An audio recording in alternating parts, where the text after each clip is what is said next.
Global warming एक बड़ी समस्या है जिससे छुटकारा पाने के लिए अक्सर चर्चाएं होती हैं।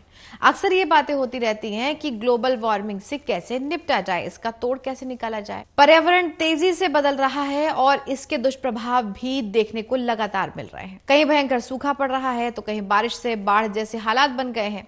समंदर किनारे बसे कई शहरों पर जलस्तर बढ़ने की वजह से डूबने तक का खतरा मंडरा रहा है। अब इसी खतरे का सबसे ज्यादा जो शिकार है वो इंडोनेशिया की राजधानी जकार्ता हुआ है। जकार्ता की 40% जमीन समुद्र तल में चली गई है और इसी के चलते यहाँ के लोगों के घरों का डूबने का खतरा बना हुआ है। विशेषज्ञ ये कहते हैं कि कुछ सालों में शहर डूब जाएगा, लेकिन ऐसा होने से पहले ही इंडोनेशिया सरकार एक बड़े प्लान पर काम कर रही है। इस प्लान के तहत ही आपको बता दें कि जकार्ता के करीब 20 लाख निवासियों को करीब 1400 किलोमीटर दूर नुसंतारा में स्थानांतरित यानी शिफ्ट किया जाएगा। ग्लोबल वार्मिंग के संकट से बचने के लिए इंडोनेशिया नई राजधानी बनाने जा रहा है।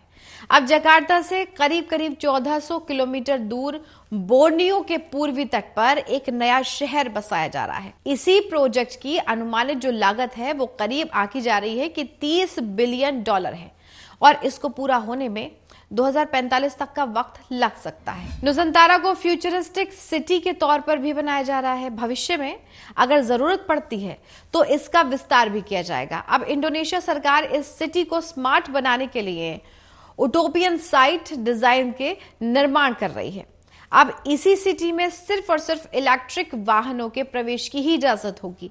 यानी ये एक पूरा प्लान तैयार हो रहा है जिसमें थोड़ा सा वक्त जरूर लगेगा, लेकिन इससे यानी ग्लोबल वार्मिंग से निपटने का एक बेहतरीन प्लान ये तैयार कर रहे हैं।